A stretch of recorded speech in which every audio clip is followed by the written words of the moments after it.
No jardim grande, no jardim aqui, começava aquela folia do Oti. Folia do Oti com mão certeira, jogando fraca é legal a brincadeira. O grupo que ganha faz a festa, o que perde sai com pressa. Meu nome é Davi Rodrigues Casais, nasci na cidade de Cachoeira, em 23 de outubro de 1968, na Rua dos Artistas. Tive uma infância belíssima, onde compreendi a minha vivência com o Rio Paraguaçu e com as matas em torno da própria cidade, né, que me estabelecia como essas folias nessa minha vida. Minha tia trabalhava com Hansi e tinha naquele momento a professora Noelice Costa Pinto e José Mário Costa Pinto. E eu saí de Cachoeira para viver ali na ateliê. E uma certa feita, Hansi Bahia me chamou e disse: Davi, você sabe pintar? E me deu um lápis. E aí eu fiz um desenho que caracteriza o momento da esposa dele, Ilse Hansi, que viveu na Universidade Habib, na Etiópia, e fazia um estilo Black Power. E aí eu fiz aquele desenho, e Hansi ficou fabuloso com aquilo. E daí foi minha aproximação com o casal Hansi Bahia e Ilse Hansi. E eu logo em seguida, né, eu tive uma experiência de que na verdade me construiu para esse mundo da gravura. Não só foi Hansi, mas Noelice Costa Pinto, que na época era professora da Escola de Belas Artes. Então minha vivência com Hansi foi aos 6 anos de idade. Aí uma certa feita eu comecei a bater o pincel. Não sabia que existia pontilhos. Aí comecei a bater o pincel e fazer no início um processo de pintura, em cima fazer umas linhas e bater em cima das linhas. E aí eu fui contemplado com o prêmio da Bienal do Recôncavo, como destaque do Recôncavo. E aí ficaram a discussão, é naif, é pontilhismo, é o quê? Aí esse francês fez um texto dizendo que era davidismo, porque é uma corrente do pontilhismo, porque o pontilhismo você bate só o pincel. E ele diz que o davidismo você faz uma estrutura, depois você faz o risco, eu bato em cima do risco. Aí ficou, e isso tem me levado para vários lugares, inclusive São Paulo, Rio, eu tenho ilustrado. Esse papel de ilustração, na verdade, é minha convivência. Então, eu não pinto que está em outros países, eu pinto que eu convivo. Então, às vezes, as pessoas dizem assim, Davi é muito local. Não, eu sou recôncavo. Se o recôncavo ele ter esse papel de mundo, eu sou mundo. Se não, eu sou recôncavo. Então, recôncavo, ele me traça essa significância da minha convivência com esses momentos. Então, eu gosto de pintar a menina da acarajé, eu gosto de pintar o pardal, eu gosto de pintar o bomba meu boi, a capoeira. Então, minha arte, ela tem esse perfil ilustrativo da minha vivência. Eu não pinto nada que eu não convivo, eu pinto tudo que eu convivo. O meu contato com o Hansi foi precioso, com o Noelice Costa Pinto, porque o Hansi mesmo disse: Davi, aproveite esse momento e escreva o que esse povo está falando. E não é isso que ele dizia, escreva esse momento que você está convivendo. Então eu tive a honra de ver Paulo Catuaba, Gaia Luísa, Seu Justo, entendeu? Uma série do Tio Dezinho, uma série de pessoas que no olhar, ela assim, não tinha mais dentro desse conhecimento, do conhecimento popular, é de uma importância tamanha. Então comecei a buscar esse conteúdo de história, e isso me deu essa condição de construção o que eu faço. Então, aí eu comecei a ilustrar tudo que essas pessoas começaram a falar comigo. A história de José de Belchior, a história de José de Brechó, as lendas do Rio, as lendas do Recôncavo. Então eu comecei a me fascinar por isso. E comecei a escrever. Só que eu escrevia e largava aquela coisa. Chegava em casa de noite, vou escrever. Aí escrevia 2, 3 páginas, largava. Aí quando chega nos anos 2000, eu pego todo o material que eu escrevi e não acreditava que eu escrevi aquilo. Então esse material que eu tenho, lendas e mitos, brincadeiras de criança, tipos de rua, o baralho, são construção já de passado. Então minha tia Zizinha, ela me deu esse respaldo também, porque ela, naquele momento, não se tinha uma contadora de histórias. A gente reunia todo mundo em casa para não sair, principalmente quando estava com um aspecto de trovoado. E a gente sentando ali, ela contava a história da nossa família. Eu sempre gostei de brincar. Na minha infância, era nadando no rio, brincando de minga, né? Eu tenho mais de 150 brincadeiras de criança.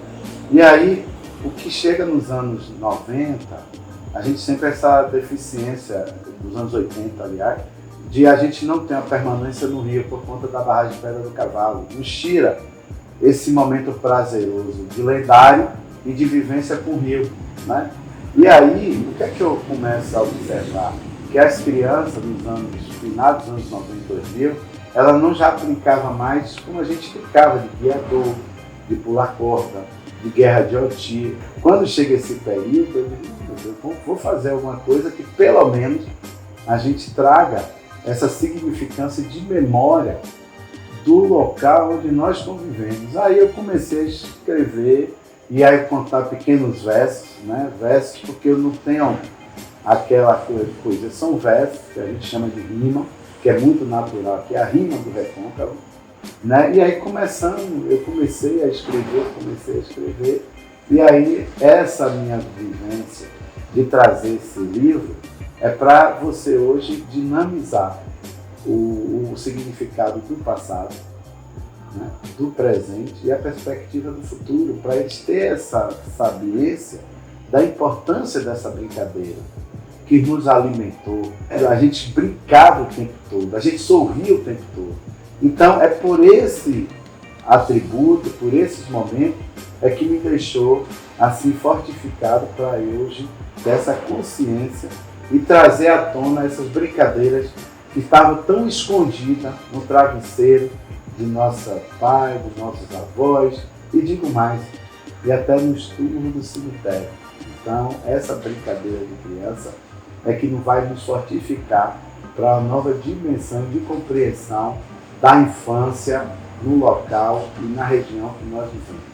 E aí essa minha vivência era muito permanente porque o livro, ele tem a sua leitura, mas o livro que ele faz essa integração interativa, ele consegue despertar nas pessoas essa movimentação e esse interesse. Então o livro, ele tem alguns fatores de livro que todos são importantes, mas esse livro que traz isso, ele tem dois espíritos. Ele tem o espírito literário e tem um espírito dinâmico, que você vai dinamizar o que você está lendo. Então, eu, na verdade, eu gosto muito dessas coisas, de escrever e, ao mesmo tempo, de buscar que o livro ele pode se comportar nessa linha de interação, nessa linha de vivência entre a literatura e o objeto. Eu compreendi a minha infância como uma coisa natural, de todos são iguais. E aí hoje são diferentes.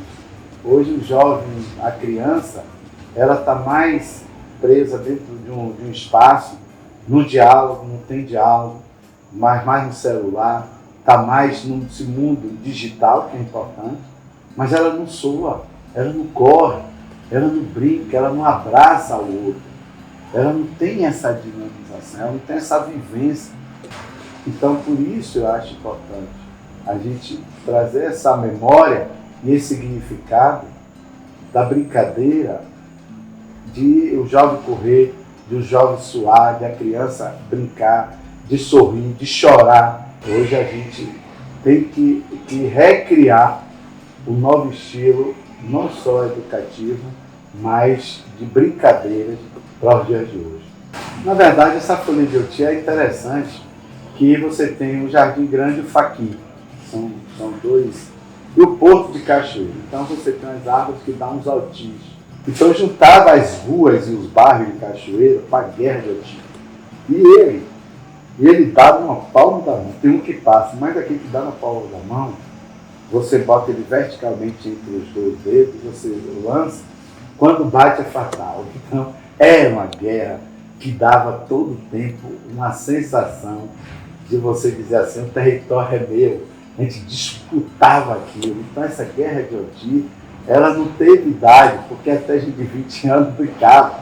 Eu me recordo de algumas pessoas, que não quero citar para não esquecer, mas era divino. Então, quarta-feira, guerra de Oti, Folia do Oti, ela teve essa demanda. Então, ela se concentrou muito nesse espaço, na beira do rio, na cidade de Cachoeira. Né? Então, é Folia de Oti. O que deu essa motivação de eu fazer esse livro e de buscar isso é a memória. Daqui a 20 anos, todo mundo vai saber o que é a Guerra de Oti. Daqui a 100 anos, daqui a 200 anos. Se não, hoje ninguém saberia. Então, o meu maior momento, o meu maior vida de profundidade, eu deixar esse legado. Não vou deixar só para Cachoeira, não. Porque quando a gente fala nesse mundo de identificação, a gente deixa para o mundo. Então, hoje a gente está deixando um acervo, né, que praticamente estava esquecido. Mas a folia de Oti, todo mundo, uma folia de Momona, como outras folias que sempre fez, vai fazer e vai sempre continuar a nossa vivência. Então, a importância da memória, ela tem um significado muito grande, porque ela se serve para literatura, para poesia, para música, para a vida, para o sorriso, para a relembrança, para a saúde, para a paz, para o dinamismo. Enfim, a gente falar de memória, a gente fala de todo o comportamento de corpo, de todo o comportamento de vida e, digo mais, de humanidade. Na verdade, quando a gente faz uma obra literária com esse perfil, a gente só tem o impacto de as pessoas conhecerem. Eu cito muito, né, que a gente não está atrás de fama. Fama é uma coisa muito passageira. O talento, ele é eterno. Você está aqui, é eterno. Mas o que a gente espera é que as escolas e esse eixo educativo, principalmente nessa nova demanda, nesse novo comportamento mundial, nessa nova ordem mundial, que ela se comprometa a não só trazer esse significado das brincadeiras contemporâneas, mas traga esse traço das brincadeiras do passado. Porque se você não tem passado, você não tem presente, não vai ter futuro. Então, dinamizar essa brincadeira, trazer esse recheio para uma nova forma, para uma nova vida, eu acho que isso é que a gente espera. O que a gente está esperando é que esse livro, ele entre em cada sentimento, ele entre em cada corpo, ele entre em cada coração, ele entre em cada professor, em cada sala de aula, ele seja muito vivo, porque tudo que isso foi construído não foi esse pensamento literário, ou esse pensamento que a gente diz de livro, mas foi com amor, com dedicação e, acima de tudo, com uma coisa fundamental, a compreensão que a memória é que nos caminha para o futuro.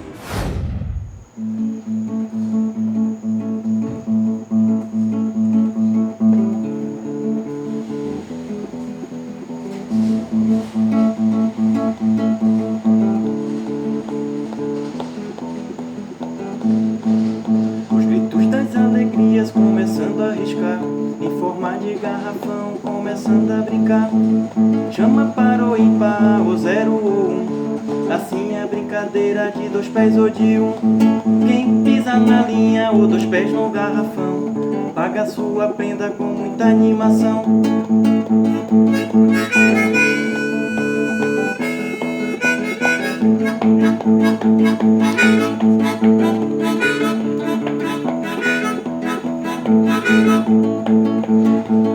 Os gritos das alegrias começando a riscar, em forma de garrafão começando a brincar.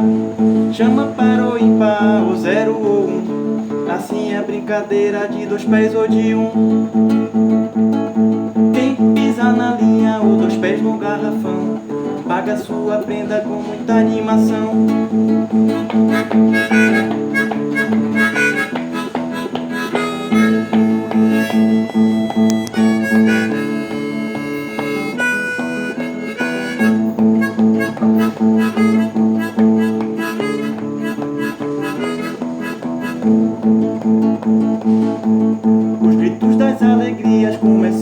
piscar, em forma de garrafão, começando a brincar.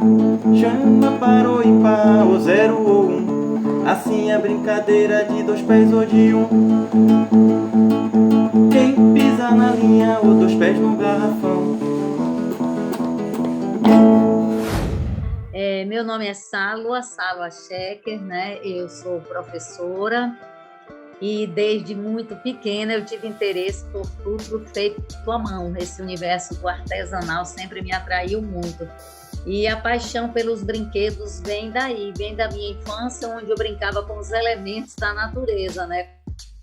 Com a chuva, com o vento para a gente empinar a pipa, o papagaio, a raia, como a gente falava, né? Brincar de represar água, quando tinha as chuvas de trovoada que acumulava muita água, fazer furapé, cozinhado, isso tudo foi formando a minha vida, a minha infância. Quando eu vim morar em Salvador para estudar, eu comecei a trabalhar e viajava para o interior e fui vendo nas feiras, além de outras coisas que eu adoro feira, eu fui vendo brinquedos feitos à mão. E eu rememorei muito essa infância e comecei a comprar num sentido de enfeitar minha casa, né? E aí se transformou numa imensa coleção, uma paixão pela infância. Quando me perguntam por que brinquedo, a princípio por conta da infância, porque criança, não é? Que brinca com o que se tem. Então eu sou uma pessoa que tem esse olhar, essa dedicação a esse universo da infância e dos brinquedos, dos fazeres da infância. Eu trabalho hoje num colégio, né? Estou na coordenação de projetos culturais do Colégio Antônio Vieira, mas fui professora de música lá há mais de 30 anos. Então, tenho uma ligação muito forte com essa instituição, muito mesmo. Esse livro mexe comigo por tudo, não é? Porque ele tem um carinho, ele tem um trabalho com a infância, com as brincadeiras, com aquilo que principalmente quem é do interior, ou mesmo quem mora na capital e teve a possibilidade de morar num bairro, que pudesse morar numa casa, que tivesse um quintal ou uma rua para brincar, né? Esse livro é uma grande homenagem à infância, né? É lindo ver desde as ilustrações ao nome Folia. Folia é um nome extremamente celebrativo, né? Remete a vários tipos de folia. A gente sabe o que é, né? Assim, a emoção de fazer parte de uma folia. É uma festa em grande estilo, não pela pompa, mas pela celebração, pela alegria. O nome é muito bonito. As ilustrações são lindas e o conteúdo é maravilhoso, né?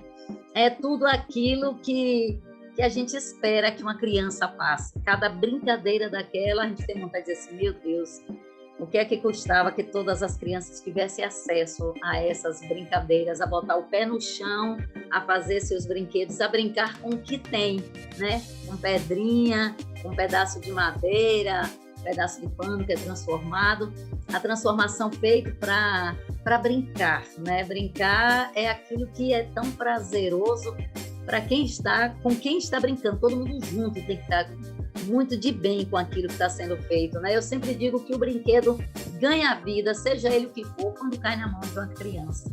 Então, pode ser um pedacinho de madeira jogado ali, ou então uma mamona, né? Ele fala de um brinquedo de mamona. Eu brinquei muito também com aqueles canudos, soprar a mamona, e aquilo tem um sabor extremamente especial. Então, é um livro que mexe com esse ser criança, tá? Davi foi muito feliz, né, no que ele conseguiu registrar e na maneira como ele apresentou todas essas brincadeiras.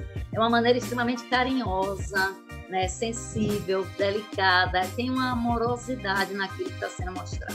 É lindo o livro. Repara como ecoa quando você fala em folia, né? Não por acaso tem folia de reis, né? Porque é uma festa grandiosa, né? Foliar, deveria ter o verbo foliar. Eu sempre digo com relação à infância que deveria ter o verbo criançar, né? Para a gente conjugar no gerúndio, criançando, que é um estado de ser criança, né? Que é lindo. Então, esse livro tem muito a ver com esse criançando, está sendo criança. Esses brinquedos, eles se relacionam de uma maneira, eu acho até de uma maneira muito nobre, porque são brinquedos que mexem com a memória, mexe com quem já brincou e mexe com quem está chegando para poder brincar. Então, quando alguém ensina uma brincadeira de infância, está abrindo aquilo de sagrado que a gente tem, que é a história da vida da gente, principalmente quando assim, a gente já não é mais criança. Então, a relação é uma relação de zelo, né? De dizer assim, é possível continuar brincando com isso. É uma relação que passa pelo vínculo amoroso, pelo vínculo afetivo, né? Por mais que você já tenha se distanciado da infância, basta você olhar alguns brinquedos ou algumas brincadeiras que você se remete a ela e mesmo que não brinque, mas tenha vontade de brincar. Eu não aguento, eu ando sempre com uma bolsa grande, o boca-pio, você deve saber o que é, né? Aquela bolsa de palha de ir pra feira, e ali dentro eu sempre carreguei 5 pedrinhas, que são as 5 Marias, né? O liso, tem vários nomes, o capitão. Eu ando sempre com o currupio, que é aquele brinquedo feito com botão, na minha infância fazia com a tampa de lata, com 2 furos, e a gente botava, só que eu sempre tive meu cabelo muito cheio, muito cacheado. Meus irmãos botavam no meu cabelo e enrolavam, às vezes cortava a gente. Então, para meus alunos, eu já fui ensinando com botão, né? E isso, a gente vai... Eu ia carregando, porque eu imaginava assim, eu vou andando, vai que eu encontro uma criança por aí, vai me dar vontade de brincar. Eu levo um brinquedo e levava para mostrar para meus alunos também. Então, a relação com esse brincar, com esse tipo de brinquedo, é um vínculo de amorosidade, de dizer que é possível ainda se brincar, né? Representa muita coisa do passado, mas que a gente agrega valores atuais, né? Esse brinquedo mesmo de 5 Marias, eu já joguei com castanha, eu já joguei quando a telha da casa da gente, que era telhado, não era laje, né? Quebrava uma telha, a gente transformava numa tinha assim, bem lisinha, e chamava liso. E aí a gente brincava. Repare que hoje já existem uns saquinhos com desenhos, né, de personagens que fazem parte desse universo da infância agora, atual, mas atrai do mesmo jeito. Eu acho que a maneira como você passa esse brinquedo, a maneira como você se entusiasma, termina que a gente contagia também quem está em volta, né? Mas é um convívio muito amistoso, né? Essa representação, né? É um convívio.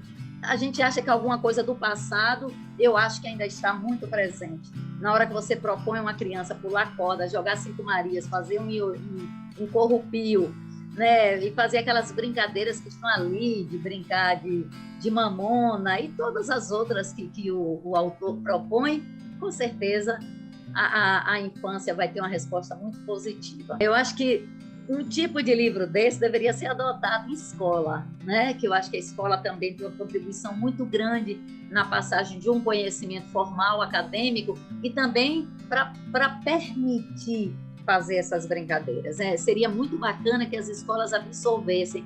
E a importância também é a confirmação do valor do brincar. Se confirma, né? Uma criança que abre um livro desse, que ela vai olhar, ela pode até não conhecer todas, mas ela vai conhecer muitas dessas brincadeiras. E ela vai reconhecer assim, poxa, aquilo que eu sei tem valor, está no livro. Sabe aquela alegria de ter seu conhecimento reconhecido, de ter uma cultura da infância sendo impressa de alguma forma. Se está virtualmente, é porque o tempo agora está virtual, né? Mas pode chegar ao tempo de se ter um livro impresso e de uma criança ver seu trabalho, não seu trabalho, mas a sua brincadeira ali representada. E eu acho que escola é um espaço de brincar, sim. Tá? Na escola que eu trabalho tem um espaço chamado Criançando, onde se tem essa presença muito forte das brincadeiras, né? Então, esse material vai causar um impacto no sentido de, na minha opinião, tem que ir para a escola. A infância tem que ter acesso, os professores devem ter acesso, deve transformar isso em atividade a mais lúdica possível, sabe, aquela do prazer, né? Do prazer de brincar. Tem que ser prazeroso. Ninguém brinca para sofrer. Mesmo quando você brinca com os jogos ou com aquilo que quem perde sai, né? A infância tem muito isso. Mas é um sofrimento que já passou ali, já era, já acabou, nem lembra mais, né? A memória esquece esse sofrimentozinho da brincadeira. Aí você volta, faz tudo de novo. Eu acho que é um livro que precisa ir para as escolas, tá? A infância precisa ter acesso a esse material. Eu sou muito, sei lá, eu sou muito defensora de que a maneira como você apresenta uma possibilidade de brincar, né? Eu não gosto de dizer assim, vamos ensinar uma criança a brincar. É um absurdo, né? Elas que nos ensinam, né? Mas, assim, eu tive uma infância sem luz elétrica. Eu gosto muito de falar disso. Eu não tive luz elétrica, eu não tive acesso nem à TV, nem a telefone, não, nada disso, né? É outra realidade. No interior, né, uma cidade muito pequena do interior, a gente tinha o prazer de ter medo. Imagine, o medo era tão irreal que a gente chegava a ter prazer. Sabe aquela coisa de achar que tem uma assombração embaixo da cama? Ai, que vai entrar algum bicho pela janela. A gente não fechava a janela nunca, a não sei em época de chuva, que minha mãe sempre dizia, fecha a janela do quarto, tá roncando trovoada, e as aranhas caranguejeiras podem entrar em casa, porque tinha muita árvore no entorno. Mas, assim, era uma outra realidade, né? Se brincava realmente com o que se tinha, com caixa, com lata, com embalagem, com sabugo de milho, com pedra, com melãozinho de São Caetano, que eu sou apaixonada para fazer boizinho, com castanha. Era cozinhado, a gente brincava com panelinha de barro, acendia um foguinho, com folhinhas secas e achava que estava cozinhando, aniversário de boneca, essa coisa toda. Era um mundo da imaginação, do trem feito de cadeira, das cabanas embaixo de mesa, essas histórias que a gente inventava. Assim, o que tem de hoje tem uma evolução muito natural, O que eu acho que não deve ser perdido é o contato com a vida em relação à natureza. Pé no chão, tomar banho de chuva assim, tá? Experimentar texturas, brincar com folhas, com pedras, com areia, com argila, com água, fazer barquinho de papel. Isso aí é de extrema importância, né? Hoje a gente tem aquilo que as crianças consideram como brinquedo, que é essa tecnologia, que é o computador, que é o celular, que são jogos, que eu sei o mínimo, sei pouquíssimo, porque eles é que me informam. Mas, assim, a maior diferença que eu sinto é essa.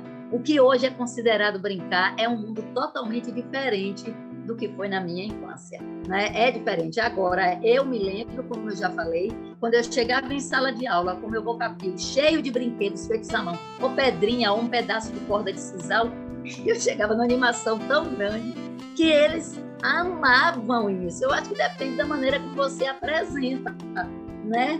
Eu não seria radical a ponto de dizer assim, a menina não se interessa de jeito nenhum por esse tipo de brinquedo. Não é bem assim. Ele gosta, assim, tá? Eu estou trabalhando essa semana com um projeto na escola sobre brincadeiras e mostrei alguns brinquedos que eu ainda tenho em casa da minha coleção de brinquedos, porque já está no depósito, não cabe mais na minha casa. E aí eu vi o encantamento dos meninos com uma bola de meia, com curupio, com a bonequinha feita de pano, com carrinho de madeira. Basta você mostrar, né? Não tem como gostar daquele que não se conhece. Na hora que você mostra, com certeza ele aí caiu na mão da criança e ganha vida, ganha encantamento. Passa por aí.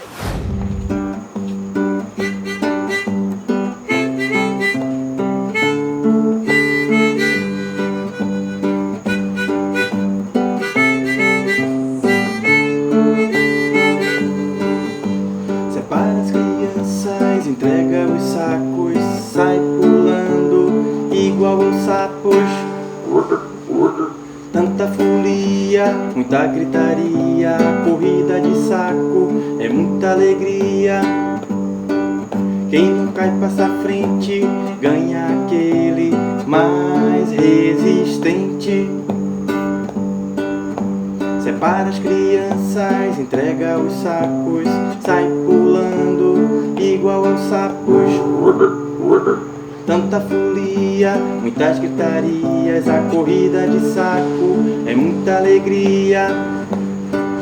Quem não cai passa à frente, ganha aquele mais resistente.